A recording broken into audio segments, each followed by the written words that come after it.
Love the book title, by the way. Hi, Thank this you. is William Ramsey. Welcome to William Ramsey Investigates. On today's show, I have a very special guest. His name is Sam Kelly, Kelly. And if you're watching this on my three returned YouTube channels, X, Rumble, Rockfin, you'll see the title of his new book, which I really enjoy the cover of it. And the full title is Human History on Drugs, an utterly scandalous but entirely truthful look at history under the influence. And it's a very broad scope. It's really nice, fun to read, and I highly recommend the book. I'm glad it came to my attention. I wasn't able to interview him earlier. I had obligations. I was in jury duty, but we made this happen, so I'm glad he's here. He's a history grad from Stanford University. He's on the autism spectrum, and his interest and passion for history have become an almost physical compulsion. He loves to dig up forgotten, weird historical stories and spends hours uncovering every last stubborn detail. As a deep believer that history can be as exciting as any Marvel movie, Sam aims to make history both engaging and accessible to all.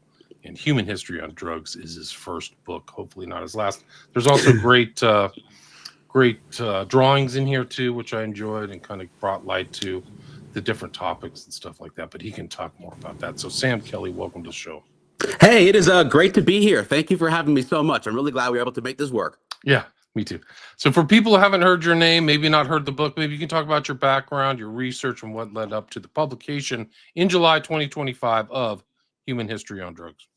Absolutely, yeah. So this is my first published book.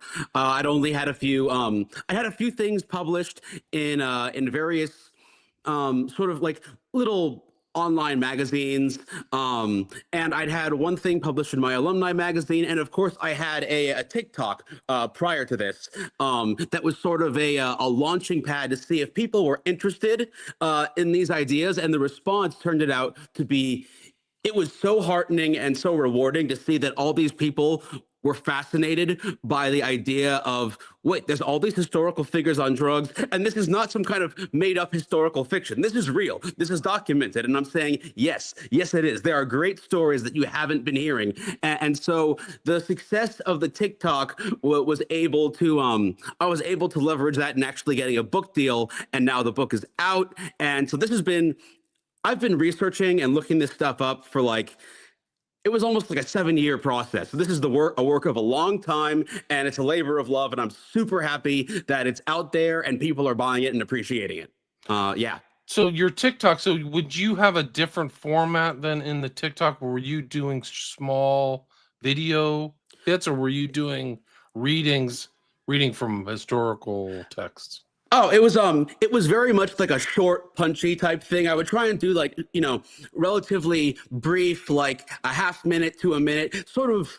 Gotcha. I would dispense like fun facts and try and make these fun, punchy things, like a cocktail party kind of like intro thing. And I would see if people would be interested in these. So I'd oftentimes do a series of videos in the same person. Sometimes I would do ones about topics instead. So it really varied. But those were much more short form. And so with this, I was thinking that I would get into doing like still again, so it's 40 chapters in the book, and each one's about like a 10-minute read or so. So it definitely has sort of like an anthology of different things, but this is more long form, obviously, because each chapter is like 3 to 5 pages, so it's.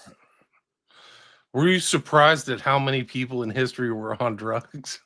How many um famous people? well, I mean, yes and no. I guess it was.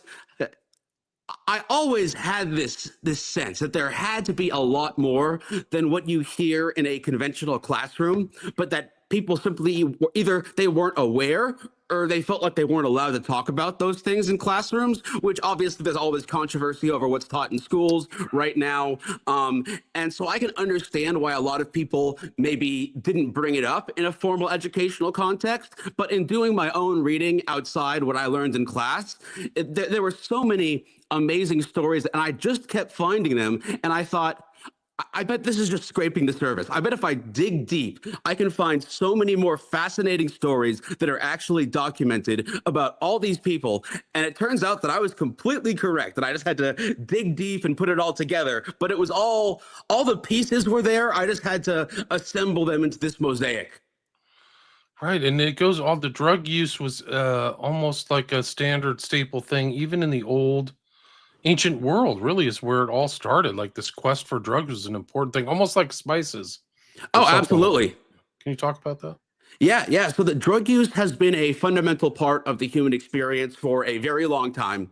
I mean, obviously, a lot of drugs were not available until more modern technology was, but also a lot of them were like things like opium, cannabis, alcohol, uh, other drugs like that. People were using those before they had really gotten written language down. So these things have an incredibly long and storied history. Yeah, my book stretches back into ancient times. The first one in there is the Oracle of Delphi, talking about the Oracle of Delphi being in a cave, just marinating in psychoactive fumes, and then people in ancient Greece believing that that is the presence of the divine, and believing that the oracle could communicate directly with the gods.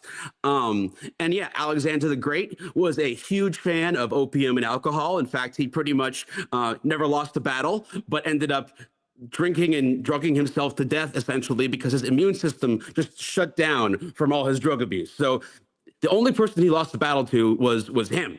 But yeah, all Was these things, alcohol, right? alcohol and opium, Or that opium, right? Yeah. combination, what a Yeah. twofer. Yeah.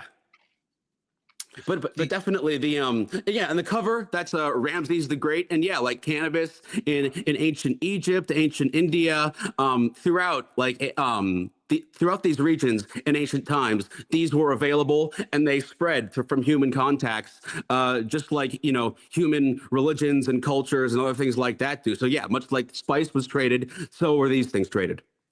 but it's interesting because even in our modern times, they say that we use drugs to enter a elevated state or a happiness state or to reach the divine. Like that was kind of the big thing with you mentioned Leary in this book.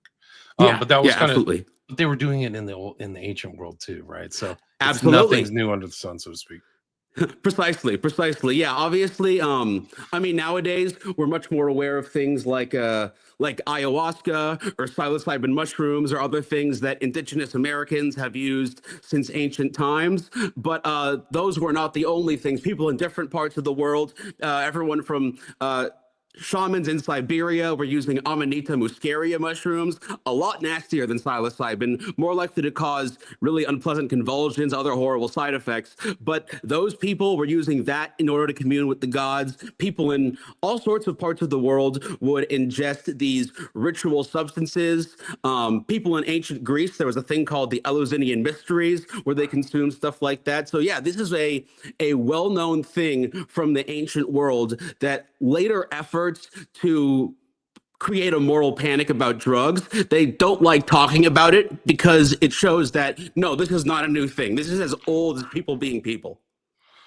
Right. The Eleusinian mysteries are still like brought up as these mystery schools. So that's another kind of interesting aspect of the use of psychoactive substances is that they're kept. There's almost like a secret society in some of the use of this because you mentioned the Hashashin too, right?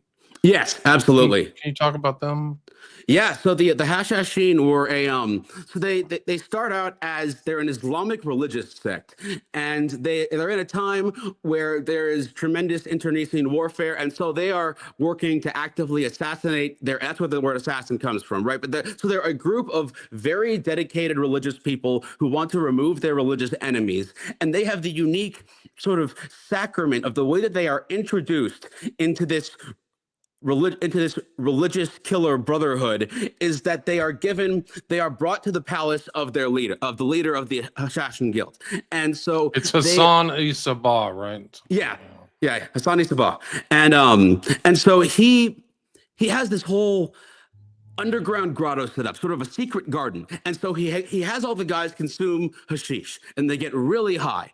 They pass out and he has them taken to his secret garden. So they wake up and they see this beauty and splendor, and there's attractive women there, and there's good food, and it seems like a vision of paradise, but it's on earth. And so he says, this is the kind of glory that can come to you if you are faithful and true and absolutely devoted to my movement.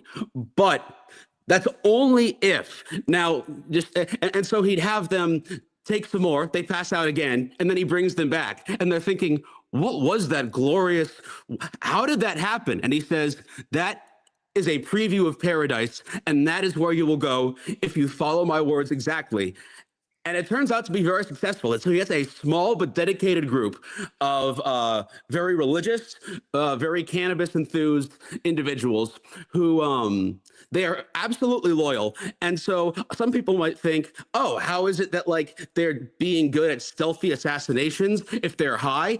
They're not really doing stealthy stuff. They are so loyal that they are willing to just run up and assassinate their enemies, knowing they'll probably be killed afterwards because they believe they've already seen a vision of the paradise that is to come. Right. And this is recorded stuff like the Hashashin apparently gave a lot of the Crusaders a hard time. Like, Oh yeah, no, they were very effective against their opponents in large part because they didn't have that fear of death. There's a widely told story where an opponent of Hassani Sabah is saying, I have so many more men than you. Why is it that I shouldn't just march on you and defeat you? And he tells one of his men, go jump off that building right there. And the guy just turns around and does it immediately. And Sabah says, my men are absolutely loyal and they believe in a higher cause. Like, can your men claim the same?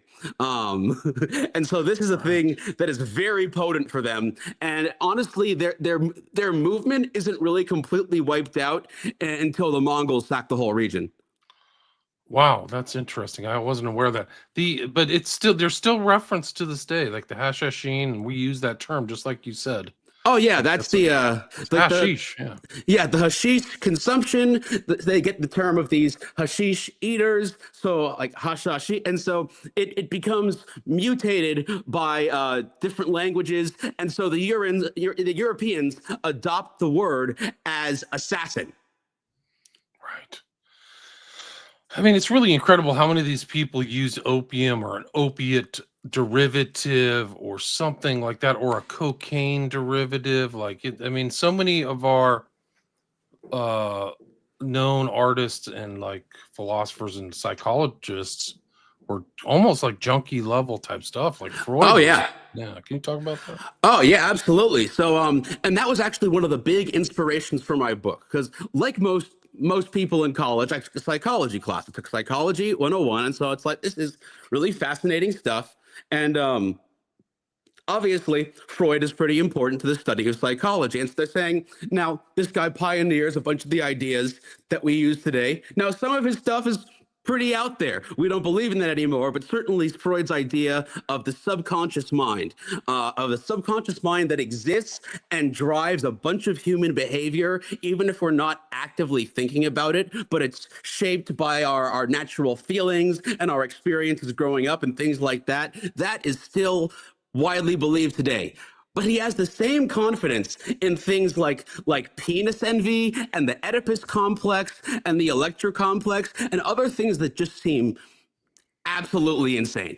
And so I was wondering, like, how is it that he has such an output, and yet he's equally confident in the things that are super crazy and the things that actually are still validated today. So I'm looking into his writings, and I see he wrote something called Uber Coca, and I'm like, coca, like coca leaves, like the stuff they make cocaine from.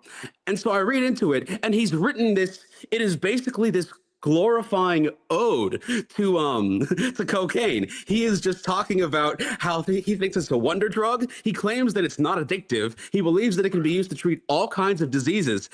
And it turns out Freud is super into cocaine, doing it every day for like a dozen years. A lot of his big period of like his peak activity period was him getting super into cocaine as a 20 something medical student and just completely going for it. And at this time, it was near peak mainstream acceptability, and that it wasn't even illegal.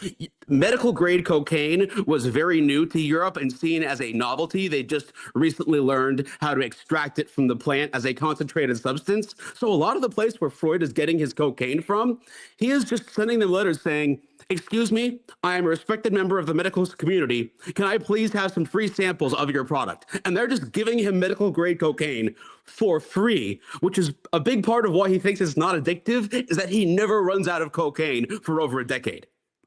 Yeah, it's amazing.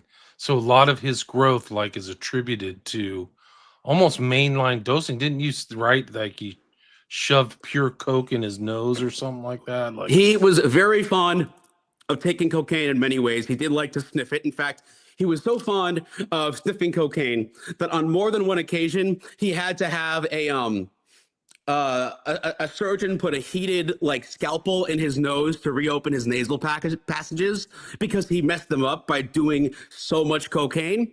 And he also believed that was beneficial to other people. So at one point, he had, I think, a patient of his. He had them pack their nasal cavity with cocaine until it like partially collapsed, and somehow that didn't make him think, well, maybe this is a bad idea. He's right? like, maybe I just did it wrong in this case. I'm sure that if we just get the balance right, it'll work the next time, you know? It was a So cure-all. Like, that was it. Hey, you that can was his just smoke. belief. Miserable, depressed, coke, baby. He's That almost was, like a drug dealer. That's an aspect of his thought. It's really amazing when you think yeah, about no, it. he was just downright in love with cocaine and he would not hear many of the actually true negative things that it can do because he actually believed that he could that cocaine, because again he thought that it wasn't addictive. He thought Right. that cocaine could be used to treat heroin addiction, or morphine addiction rather. He believed that you could treat morphine and opium addiction by having someone switch to doing massive amounts of cocaine and then discontinuing it suddenly.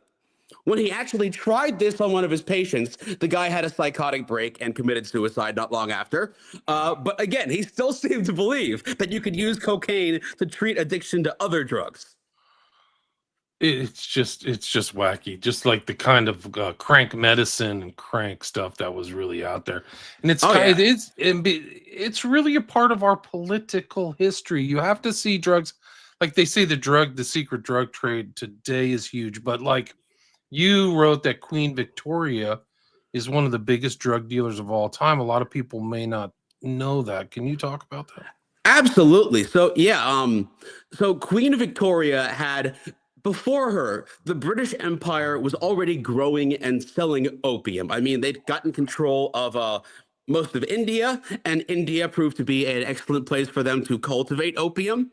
And they also found that, hey, people, once they get opium, really like it and they keep buying more and more. We can make money off of this. So Queen Victoria looks and she sees that there is a trade deficit in her country. Because at that time, Britain is importing massive amounts of tea from China, but the Chinese don't necessarily want any products that the British are producing. So the trade imbalance is huge, and Britain is practically pouring silver into China's coffers. And Queen Victoria decides, well, I am going to change the balance of trade. What is something that I know people will want to buy more and more of? And she decides, we got these big reserves of opium in India. I'm going to sell them to people in China. And it turns out to be a big hit in China, like way too big of a hit. And opium is already illegal and frowned upon in China, but it wasn't as big of a thing then. So it soon became an epidemic where Britain is now making money hand over fist. They've reversed the trade imbalance, and now China has a massive and growing population of addicts, and it's getting worse. So the Chinese government is saying, like, do not do this. Stop selling illegal drugs in our country. And Queen Victoria is like, what are you going to do? Make me? And so eventually, one of the Chinese officials, he seizes a large ship full of opium and dumps all of the product in the water. And Queen Victoria is so absolutely furious, she declares war. And Britain ends up fighting two wars with China over Britain basically demanding the right to sell opium freely there. And that's where British control of Hong Kong, a lot of the foreign imperialism that creates like what China calls their century of dishonor, where foreign powers are able to carve out big chunks of the country and have more influence. An entire era of Chinese history is basically shaped by the British trying to force them to allow opium sales there. And at its peak, opium sales are probably, I think, maybe 15 to 20% of the entire British Empire. Wow. I mean, it's incredible. And it even reached into the US. Like, Oh, I yeah. think the guy who started Yale made money off opium trading and Oh, really, yeah. Yeah, certainly at that period in time, it was just it wasn't until, I mean, even up until about like the mid 19th century, opium was very widely available in Britain. A lot of Victorian artists were hopelessly addicted to it. Like in my book, Samuel Taylor Coleridge, writer of, the Rime of the Ancient Mariner and Kubla Khan, he was a massive opium addict. And yet he also helped. Poe, you do. I don't think you have a section on Poe, but Poe was a laudanum. I thought you had a picture of laudanum use, like he Yes, was that early. absolutely. Yeah, yeah. So laudanum is it used to be like this wonder drug where in the 19th century they had this stuff where it was opium suspended in alcohol. So it's like a drinkable form of opium that you can consume, basically sort of like the cough syrup of its day, but it packs one hell of a kick. And so the bottle would often have the dosage size given in drops, but because it was again up until there was the Pharmacy Act in Britain and certain later laws in the U.S. But for much of the 19th century, you could just walk into not even a pharmacy, but like a corner store, a pool hall, a barber shop, wherever, and buy opium in alcohol over the counter without a prescription. And so a lot of people who were supposed to be taking drops would just throw back whole bottles. There was no, they would say like, hey, is your baby teething? Just give a few drops to your kid. No big deal. It's a cure-all. So, and again, there's this belief that, I mean, sure, it was at the time a very effective painkiller, but also insanely addictive. Um, and so, yeah, up until that point, they were still selling it openly in Britain. And even when in a lot of the West, they started passing laws against it, they still have the issue of, well, we still have huge amounts. We have a surplus. We still have a bunch of this growing. What do we do with this? We have to move this product somewhere. And the obvious answer becomes just move it somewhere where either the laws are different or we just don't care about following those laws. Right, it's incredible. I mean, and you write about the Pope liking this cocaine wine. Like they had really strange products there at the end of the 19th century, right? Absolutely. The cocaine wine one is one of my favorite ones just because of.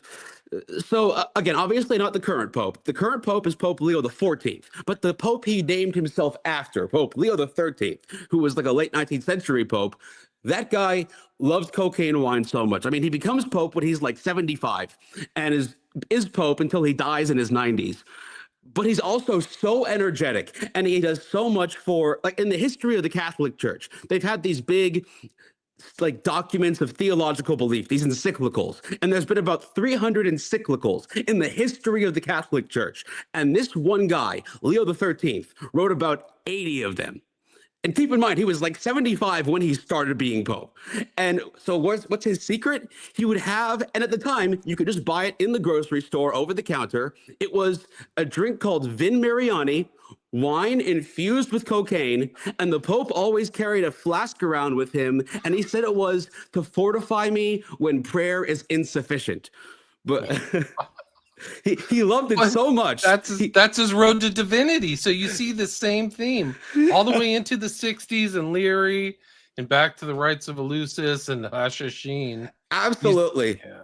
I just want to go on a little bit more about that Pope because it's so great. So he loves this Vin Mariani stuff so much that not only does he say that, he summons the creator of the wine to the Vatican to give him a Vatican gold medal, and then the Pope appears in a full-page advertisement for cocaine wine endorsing it. And That's great. That ad, you can see it in my book. That's real. That is Wow. totally real. And this Wow. same stuff, he was not the only celebrity or head of state who liked this stuff because Ulysses S. Grant drank it. Queen Victoria was also known to drink it. That's the funny thing. Queen Victoria liked selling opium to other people, but she herself liked some cocaine-infused wine, some cocaine chewing gum. She was more of a cocaine gal. And Thomas Edison did that stuff. Right. That's so wild. The other thing that's interesting about the opium wars is that it's almost like a cycle of drug use because you have to see tea as kind of a intoxicant too. It may not be a serious one, but it should be categorized as some type of like I said, stimulant. It's a Oh no, stimulant. it absolutely is. I mean, certainly caffeine is a drug. I just again in my book I make it pretty clear that like while caffeine and stuff like that are very much drugs, caffeine is so relatively mild and so commonplace that it'd be like if I just talk about anyone who drinks tea, it feels kind of like they're am I really getting but absolutely no, tea in itself is a fairly low key, and it's much more psychologically than physically addictive, but it's definitely a drug of sorts. I mean, sugar really is a drug of sorts. Well, that's true. Good point. But these, like, they're not all the consequences of these guys' drug use. They might have been taking it to relax or whatever, but a lot of these guys had deleterious consequences. I mean, Oh yeah. yeah. Can you talk about some of them? Oh, absolutely. I mean, a great example would be Alexander the Great again. So he like conquers at that time it was half of the known world to his people. He never loses a single battle. He is esteemed as a combination of genius on the battlefield, like physical virtue and intellectual virtue. He was trained, by he got the Aristotelian teachings, and so he is seen as Directly from someone. Aristotle, yeah. Exactly, directly from the source, and so he is seen as this brilliant person and a role model in many ways. But again, because he had such an addiction to alcohol and to opium, because even if you don't lose a battle, you're going to get banged up from fighting in that many of them, and so it makes sense why he started using the opium. But then he gets hooked on it. And as for alcohol, the guy was just a party animal. He was never he could never get enough. He was always wanting to conquer more. He had a very extensive libido. He liked, pretty ladies, handsome men.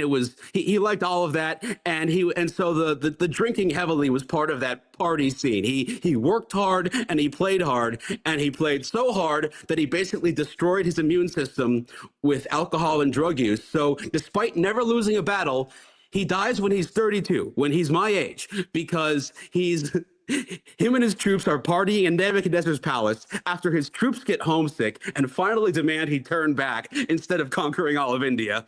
And Right. There so, was a famous speech, the revolted somewhere. I forgot what it was. Like they tried to like leave. Yeah, I remember that. oh yeah, they were tired. Yeah. They're like, we're just gonna take the entire world. I want to go home. Yeah, they weren't And even close to world conquest at the known time too. But there's other people too. Like you have to put in Nietzsche, Van Gogh, oh, Hitler. These guys were absolutely. all messed up on And drugs. yeah, and Nietzsche is such a wild story for him specifically because Nietzsche was a very respected, like he had a doctor of philosophy and was a very respected, but because he was a respected academic, he was just referred to as Dr. Nietzsche in the community. And so he would just go in to pharmacies and with a prescription that he'd written himself and say, yes, I have a prescription for chloral hydrate and this opium. So can I please have so he would just constantly prescribe himself drugs despite not actually being a medical doctor. But Wow. they would just keep filling his prescriptions because they're like, you are so respected here. And so eventually Nietzsche ends up having a psychotic break from his drug abuse, and he gets put in a psychiatric ward where he writes letters where he believes that at different times he would state that he was Jesus or Napoleon or the Buddha. But also because Nietzsche, contrary to what a lot of people believe, Nietzsche himself was not a nationalist or an anti-Semite. He'd expressed strong opinions against nationalism and against people who were bigoted towards Jews. But his sister was a hardcore sort of like a proto-Nazi. She believed a lot of the stuff the Nazis later would, and his sister got conservatorship over him That's right. I after he was remember put in the that story. hospital. And his sister wanted revenge for all of the. I mean, he really mocked his sister's philosophy. So his sister and her then husband, who was also a like Germanic nationalist white supremacist, they'd moved to a supposedly racially pure Aryan colony in South America, and so that collapsed, and her husband committed suicide. And when she get back, Nietzsche's like, Oh, It's like wow. it's like you're a jerk. Your beliefs are terrible and your husband's are terrible, and I'm glad he's dead because he was an awful guy. And so she was very angry about that. So she deliberately added a bunch of his stuff to include like rabid nationalism and to add anti-Semitism into his works where it didn't exist. And he still has that reputation as being like one of the Nazis' favorite philosophers, but not because of his own beliefs, but because his sister wanted revenge by besmirching his legacy. And it was possible for her to do that because he'd put himself He in a was mental hospital. invalid. I Yeah. remember hearing stories where like people would say pay money to see the great Nietzsche, and he'd be in a wheelchair, like babbling to himself, and she'd take the money and like he was like a circus, Oh, exactly. show Yeah, or something like that. Yeah, she'd show him off like she wanted to humiliate him yeah, as revenge for for him condemning her rabid nationalism and anti-Semitism. He was yes, yeah. I remember stories like that. Like yeah. she kept him like a circus act or something like that. As a poor Yeah, guy, so and the it's the famous like kissing of the donkey in Rome or whatever it was. yeah, that was the moment of his mental break. He That's a sees breakdown. someone beating a horse in the street and it just breaks whatever That was was left it. of his sanity. And then Right. after that he was confined. Right. And it's like that with Dick. Like, I mean, these things are so present. Like, even the opium wars, they're happening today under it's just a different drug. Oh Fentanyl is yeah. really a modern opium war. Oh, exactly, exactly. It's a different type of that, but at the same time, it's like the fentanyl has just these weird chemical stuff. Like for opium, at least you needed actual plants to grow it from, whereas fentanyl you can just make out of random crap that you buy from some not you, obviously. People should not make fentanyl, but Right. Right. but those who make fentanyl can make it out of random chemicals they get from sketchy suppliers in all sorts of countries. So it's definitely and certainly it's smaller, it's more compact. So it's like a different, it's like a weird evolution, but not in a good way. Yeah, but it is interesting that these breaks and these people break. I mean, Hitler seems like he broke, and so did Philip K. Dick, all the way to a lot of people came out the other end of some of these human history on drugs, not in a good way. Like, I mean, Yeah. I'm not an advocate of addiction in any Oh way, shape, or yeah. form. Yeah, yeah. Yeah, no, definitely. That was part of the vibe that I wanted to show a huge range of different stories. Like some people in the book have relatively benign effects, or they even feel like it enhanced their work. But obviously, plenty of others it destroyed their lives, drove them insane, broke their potential. It did. So it's a huge, and I don't want to send the message overall that drugs are inherently good or bad. I feel like my sense that I got while writing it, and the one that I wanted to convey to others was that drugs are more like tools. A tool doesn't have to be inherently good or bad. So a chainsaw and a butter knife are tools, but Right. obviously it's a lot easier to mess someone up with a chainsaw than it is with a butter knife. But that doesn't mean they don't both have legitimate purposes. So I Right. think that awareness and being educated about these things is very important. And again, I wouldn't be an advocate for like let's just legalize everything, but Right. certainly I think there's a lot of nuance here, and so it's important to focus on these different reactions. I think these are cautionary tales too. Some of them are like there Many of clearly them are, are yes. people like if you read the section on Philip K. Dick, I had no idea he gobbled that much meth, but Oh yeah. like incredible. I mean, there's no. I'm not surprised he had some kind of break, but Oh no, in just yeah, realizing that he had like so for the listeners there, you know how on Halloween they'll have like big bowls of like candies out, like M&Ms and stuff like that. He just had a big bowl of amphetamines in his kitchen, and he would just like take a handful of them and pop them, and he'd write cranked out of his mind, and so it got a lot of his work churned out there. But then if you look at the actual themes in his work, which again it inspires so much brilliant science fiction, but like you look at like we can remember it for Who You Wholesale, aka Total Recall, or you look at, Do Androids Dream of Electric Sheep, aka Blade Runner. There's so much of the amphetamine psychosis in the writing. Like, what if I'm a robot and I don't know that I'm a robot because someone has gotten into my brain and jacked it up so I think I'm a real. There's that whole vibe that what if everything I believe about the world is not real and I'm this close to snapping? And it's part of why his sci-fi is so tense and got adapted so much is you can really get the sense from his writing that he's both a very talented author, but that he understands that sense of, you can practically feel the mental disturbance radiating Yeah, out of the the tension, pages. the paranoia, and walking on the edge of a blade or something. Oh Because yeah, he's no, he's going on like 2, 3 day no sleep writing binges. Like incredible. absolutely, absolutely. And so it's again, it is not surprising both that his work remains very well respected, and a lot of it seems even more prescient than it is. At the same time, he also had 5 failed marriages and died a premature death because his pancreas stopped working from massive drug abuse.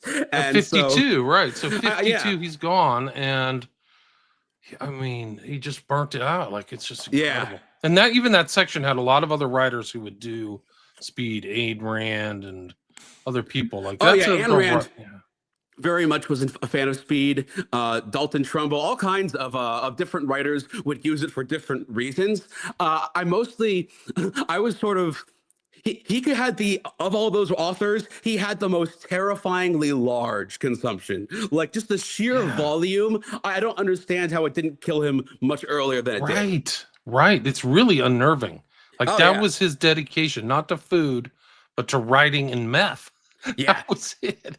Like you live and eat cat food or something like that. Oh I yeah, and gotta it was a brutal cycle because it's like, well, so he's like, well, I had all these issues with paranoia and anxiety, so I dropped out of school. So now I got to support myself.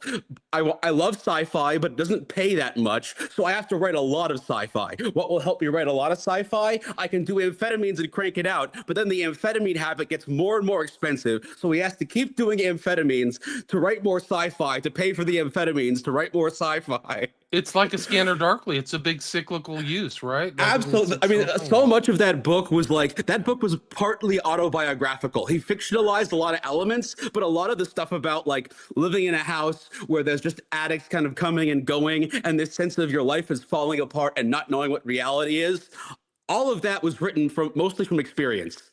Yeah, no, it's incredible.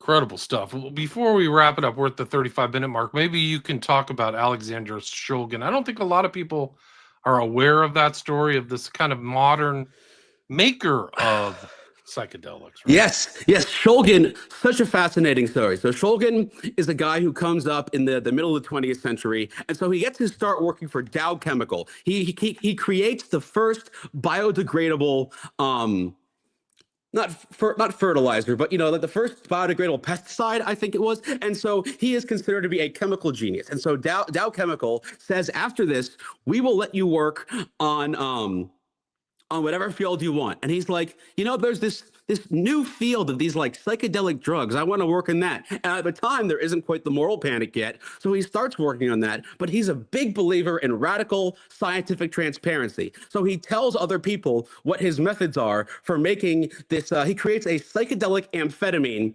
He tells a guy, and that guy tells the Hells Angels what the recipe is. And so then the Hells Angels end up selling pills of a drug he made to a bunch of hippies at a counterculture event. There's a bunch of people at the Human Being doing his psychedelic amphetamine. Some of them freak out. And once they find out that he's made this drug that has been adapted by motorcycle gangs and sold to hippies, Dow Chemical says, we're sorry, man. Like, we love you, but we have to let you go.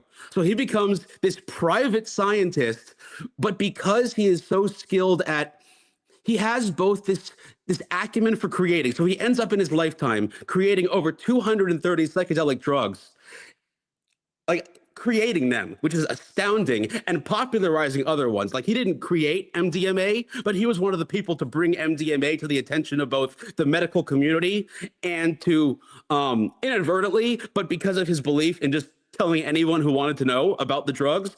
Part of the reason why ecstasy became a party scene thing in the first place was because he told people about what it could do and how to make it. And so there's this weird thing where the DEA hired him and they kept him on as a consultant because they knew he was one of the masters of like, how does someone run a drug lab, how does someone create drugs, because he would tell all of that stuff to their drug enforcement agents because